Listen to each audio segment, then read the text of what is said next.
ಈ B J P followers ಏನಿದಾರೋ ಇದರಲ್ಲಿ ಮೂರು ರೀತಿಯಾದ ಜನರನ್ನ ನಾನು ಗಮನಿಸಿದ್ದೀನಿ. ಮೊದಲನೇದು ನಾವು ಅಂಧಭಕ್ತರು ಅಂತ ಏನು ಕರಿತೀವೋ ಅವರು. ಇವ್ರುಗಳಿಗೆ ತಲೆಯಲ್ಲಿ ಆಲೋಚನಾ ಶಕ್ತಿ ಅಂತೂ ಇಲ್ಲವೇ ಇಲ್ಲ. ಬೇರೆಯವರು ಹೇಳಿದ್ದನ್ನು ಕೇಳಬೇಕು ಅನ್ನೋಂಥ ತಾಳ್ಮೆನೂ ಇಲ್ಲ. ಒಂದೇ ಮಾತಲ್ಲಿ ಹೇಳಬೇಕು ಅಂದರೆ ತಲೆಯಲ್ಲಿ ಸಗಣಿ ತುಂಬಿಕೊಂಡಿರೋ ರೀತಿ ಬಿಹೇವ್ ಮಾಡ್ತಾ ಇರ್ತಾರೆ. ಬಿ ಜೆ ಪಿಗೆ ಮೇಜರ್ ವೋಟ್ ಬ್ಯಾಂಕ್ ಇವರೇ. ಒಂದು 70-75% ಜನ ಇವರೇ ಇದ್ದಾರೆ ಬಿ ಜೆ ಪಿ ಫಾಲೋವರ್ಸಲ್ಲಿ. ಅಂದರೆ 100 ಜನ ಬಿ ಜೆ ಪಿ ಬೆಂಬಲಿಗರಿದ್ದರೆ ಅದರಲ್ಲಿ 70-75 ಜನ ಈ ಅಂಧಭಕ್ತರೇ ಇರ್ತಾರೆ.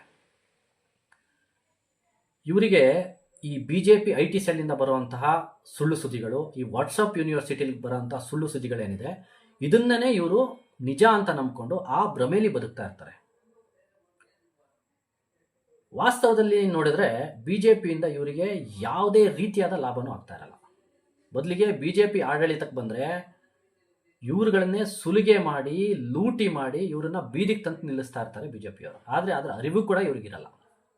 ಇವರ ತಲೆಗೆ ಬಿ ಜೆ ಪಿಯವರು ಒಂದಷ್ಟು ಧರ್ಮನ ಅಮಲನ್ನು ತುಂಬಿಸಿ, ಕೋಮು ದ್ವೇಷನ ತುಂಬಿಸಿ, ನೋಡಪ್ಪ ನೀನು ಧರ್ಮದ ರಕ್ಷಣೆಗೆ ನೀನು ಹುಟ್ಟಿರೋನು ಅನ್ನೋ ರೀತಿ ಅವನನ್ನು ಬಿಂಬಿಸಿ, ಅವನನ್ನು ಸಮಾಜದ ಸ್ವಾಸ್ಥ್ಯ ಹಾಳು ಮಾಡೋಕ್ಕೆ ಏನೇನು ಮಾಡಬೇಕು ಅದೆಲ್ಲ ಕೆಲಸನ ಅವನ ಕೈಲಿ ಮಾಡಿಸಿ, ಅವನಿಗೊಂದಷ್ಟು ಕೇಸ್ಗಳು ಬೀಳಂಗೆ ಮಾಡಿ ಅವನನ್ನು ಯಾವ ರೀತಿ ಉಪಯೋಗಿಸ್ಕೋಬೇಕು ಆ ಎಲ್ಲ ರೀತಿಯೂ ಅವನನ್ನು ಉಪಯೋಗಿಸ್ಕೊತಾ ಇರ್ತಾರೆ. ಅದು ಯಾವಾಗ ಅತಿರೇಕಕ್ಕೆ ಹೋಗುತ್ತೋ, ಅವನು ಕಾನೂನಿನ ಚೌಕಟ್ಟನ್ನು ಮೀರಿ ಹೋದಾಗ ಅವನು ಏನೋ ಒಂದು ಅಪರಾಧ ಮಾಡಿ, ಏನೋ ಒಂದು ಅಫೆನ್ಸ್ ಮಾಡಿ ಅವನು ಜೈಲಿಗೆ ಹೋಗ್ತಾನೆ. ಇಲ್ಲಾಂದರೆ ಅವನನ್ನು ಯಾರೋ ಒಂದು ಸಾಯಿಸಿ ಅವನು ಬೀದಿ ಹೆಣ ಆಗೋಗ್ತಾನೆ. ಇದು ಮೊದಲನೇ ಕೆಟಗರಿ, ನಾನೇನು ಹೇಳಿದೆ ಇವ್ರುಗಳು. ಇನ್ನು ಎರಡನೇ ಕೆಟಗರಿ ಏನಿದ್ದಾರೆ ಇವ್ರುಗಳು ಈ ಎಮ್ ಎಲ್ ಎಗಳು, ಎಂ ಪಿಗಳು, ಮಿನಿಸ್ಟ್ರುಗಳು, ಎಮ್ ಎಲ್ ಸಿಗಳು. ಒಂದೇ ಮಾತಲ್ಲಿ ಹೇಳಬೇಕು ಅಂದರೆ ಈ ಬಿ ಜೆ ಪಿಯಿಂದ ಆಯ್ಕೆಯಾಗಿರುವಂತಹ ಜನಪ್ರತಿನಿಧಿಗಳು. ಇವ್ರುಗಳಿಗೆ ಬಿ ಜೆ ಪಿ ಇವತ್ತು ದೇಶನ ಹಳ್ಳ ಹತ್ತಿಸ್ತಿದೆ ಅನ್ನೋದು ಚೆನ್ನಾಗಿ ಗೊತ್ತು. ಆದರೂ ಕೂಡ ಇವರು ಆ ವಿಚಾರದ ಬಗ್ಗೆ ಎಲ್ಲೂ ಕೂಡ ಹೊರಗಡೆ ಬಾಯಿ ಬಿಡಲ್ಲ. ಯಾಕಂತ ಹೇಳಿದರೆ ಇವರು ಸಂಪೂರ್ಣ ಸ್ವಾರ್ಥಿಗಳು. ಯಾಕಂದರೆ ಇವ್ರ ಕೈಗೆ ಅಧಿಕಾರ ಬರ್ತಾ ಇದೆ, ಅಧಿಕಾರದಿಂದ ಇವರಿಗೆ ಯಥೇಚ್ಛವಾಗಿ ದುಡ್ಡು ಬರ್ತಾ ಇದೆ. ಹಾಗಾಗಿ ಇವರು ದೇಶ ಹಳ್ಳಾತೋದ್ರೂ ಪರವಾಗಿಲ್ಲ, ದೇಶದಲ್ಲಿರೋ ಜನ ಹಾಳಾಗೋದ್ರೂ ಪರವಾಗಿಲ್ಲ, ಇವ್ರಿಗೆ ಚೆನ್ನಾಗಿ ದುಡ್ಡು ಆಗ್ತಿರೋದ್ರಿಂದ ಬಿ ಜೆ ಪಿನೇ ಸರಿ ಅನ್ನೋ ರೀತಿ ಇವರು ವಾದ ಮಾಡಿಕೊಂಡು ಅದನ್ನು ಸಮರ್ಥನೆ ಮಾಡಿಕೊಂಡು ಓಡಾಡ್ತಾ ಇರ್ತಾರೆ. ಆಮೇಲೆ ಇವರು ಏನು ಅಂಧಭಕ್ತರು ಏನಿದಾರೋ ಇವ್ರ ತಲೆಗೆ ಒಂದಷ್ಟು ವಿಚಾರಗಳನ್ನ ತುಂಬಿಸಿ ಗಲಾಟೆ ಎಲ್ಲ ಮಾಡಿಸ್ತಾರೆ. ಅವ್ರ ಕೈ ಕತ್ತಿ ಕೊಟ್ಟು ಹೋಗು, ನೀನು ಧರ್ಮ ರಕ್ಷಣೆಗೆ ನೀನು ಹುಟ್ಟಿರೋದು ಹೋಗು ಅನ್ನೋ ರೀತಿ ಅವ್ರನ್ನ ಹುರಿದುಂಬಿಸಿ ಅವ್ರನ್ನ ಕರ್ಕೊಂಡೋಗಿ ಗುಂಡಿಗೆ ಹಾಕ್ತಾರೆ. ಆದರೆ ಇವರ ಮಕ್ಕಳೇನಿದ್ದಾರೆ ಇವ್ರ ಮಕ್ಕಳನ್ನ ಒಳ್ಳೊಳ್ಳೆ ಸ್ಕೂಲ್ಗಳಲ್ಲಿ, ಒಳ್ಳೊಳ್ಳೆ ಯೂನಿವರ್ಸಿಟಿಗಳಲ್ಲಿ, ಫಾರಿನಲ್ಲಿ ಒಳ್ಳೊಳ್ಳೆ ಕಾಲೇಜ್ಗಳಲ್ಲಿ ಓದಿಸಿ ಅವರಿಗೆ ಅಲ್ಲಿ ಫಾರಿನಲ್ಲಿ ಸೆಟ್ಲ್ ಮಾಡ್ತಾ ಇರ್ತಾರೆ. ಇವ್ರ ಮಕ್ಕಳು ಯಾವತ್ತೂ ಬಂದು ಧರ್ಮ ರಕ್ಷಣೆಗೆ ನಿಲ್ಲೋದಿಲ್ಲ. ಇದು ಈ ಎರಡನೇ ಕೆಟಗರಿ ಏನಿದ್ದಾರೆ ಇವರು.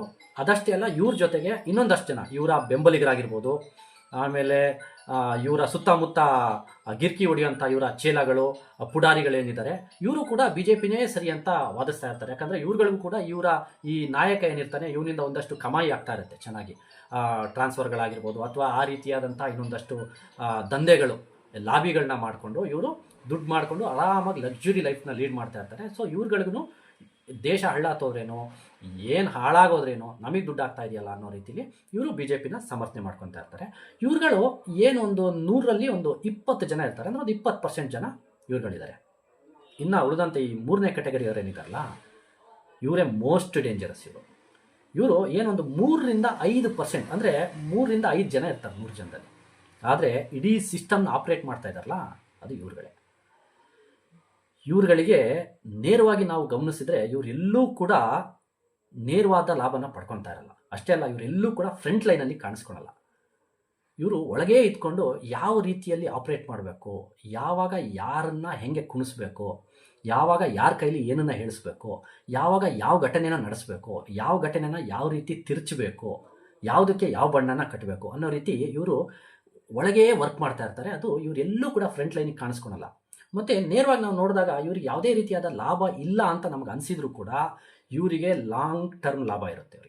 ಇವರು ಶಾರ್ಟ್ ಟರ್ಮ್ ಲಾಭದ ಬಗ್ಗೆ ಇವರು ಯೋಚಿಸೋದಿಲ್ಲ. ಇವರು ತುಂಬ ಲಾಂಗ್ ಟರ್ಮ್ ಲಾಭ. ಅಂದರೆ ಇವರಿಗೆ ಒಂದೇ ಮಾತಲ್ಲಿ ಹೇಳಬೇಕು ಅಂದರೆ ಇವ್ರುಗಳಿಗೆ ಸಂವಿಧಾನ ಕಂಡ್ರೆ ಆಗಲ್ಲ, ಇವರಿಗೆ ಸಮಾನತೆ ಕಂಡ್ರೆ ಆಗಲ್ಲ, ಜನರು ನೆಮ್ಮದಿಯಾಗಿರೋದನ್ನ ನೋಡಿದರೆ ಆಗೋದಿಲ್ಲ.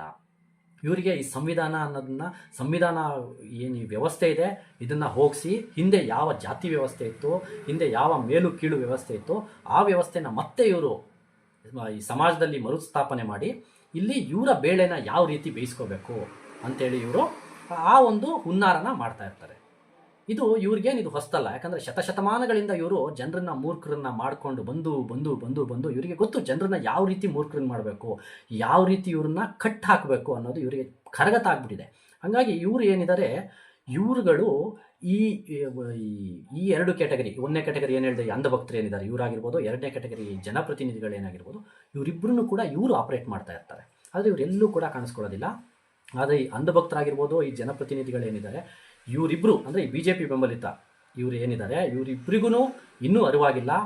ಒಂದು ಸತಿ ಈ ಮೂರನೇ ಕ್ಯಾಟಗರಿ ಏನು 3ರಿಂದ 5% ಜನ ಇದ್ದಾರೆ, ಇವ್ರ ಕೈಗೆ ಒಂದು ಸತಿ ಇವ್ರ ಹತೋಟಿಗೆ ಬಂತು, ಇವ್ರ ಕಂಟ್ರೋಲಿಗೆ ಸಿಕ್ತು ಅಂತ ಇವ್ರಿಗೆ ಗೊತ್ತಾಯಿತು ಅಂದರೆ ಇವರು ಈ ಇಬ್ಬರು ಏನಿದಾರಲ್ಲ, ಈ ಅಂಧಭಕ್ತರಾಗಿರ್ಬೋದು, ಇವ್ರುಗಳ ಜನಪ್ರತಿನಿಧಿಗಳು, ಇವರನ್ನು ಕೂಡ ಇವರ ಬೆರಳು ತುದಿಲಿ ಕುಣಿಸೋಕ್ಕೆ ಸ್ಟಾರ್ಟ್ ಮಾಡ್ತಾರೆ. ಅದರ ಅರಿವು ಇನ್ನೂ ಕೂಡ ಇವ್ರಿಗಾಗಿಲ್ಲ.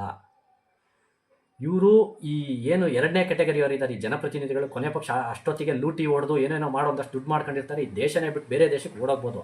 ಆದರೆ ಅಂಧಭಕ್ತರ ಪರಿಸ್ಥಿತಿ ಇದೆಯಲ್ಲ, ಇದು ನಾಯಿಪಾಡು, ಅದರಲ್ಲಿ ಎರಡು ಮಾತೇ ಇಲ್ಲ. ಜಾತಿ ವ್ಯವಸ್ಥೆಯನ್ನು ಮತ್ತೆ ಮರುಸ್ಥಾಪನೆ ಮಾಡಿ ಏನೀಗ ನಾವು ಧರ್ಮರಕ್ಷಕರು ಅಂತ ಕುಣಿತಾ ಇದ್ದಾರೋ, ಇವ್ರನ್ನ ಗುಲಾಮ್ರನ್ನ ಮಾಡಿಕೊಂಡು ಕಾಲು ಕಸ ಥರ ಮಾಡಿ ಹಾಕಿ ಹೊಸಕ್ಕೆ ಬಿಡ್ತಾರೆ ಇವರು.